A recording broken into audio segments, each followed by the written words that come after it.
Hello, আসসালামু আলাইকুম। সবাই কেমন আছেন? আশা করছি ভালো আছেন। আজকে আপনাদের জন্য সম্পূর্ণ ভিন্ন রকম একটা রেসিপি নিয়ে এসেছি। আজকে রান্না করছি আলুর আচারি। বলতে পারেন আচারি আলু। তো বেশি কিছু লাগে না। আমরা আচার বানাতে যে ইনগ্রেডিয়েন্টসগুলো ইউজ করি আমি সেভাবেই করে বানাচ্ছি। কীভাবে করছি আপনারা আমার সাথে থাকুন, দেখতে থাকুন।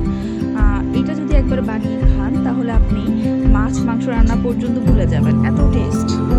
তো কীভাবে রান্না করছি সাথে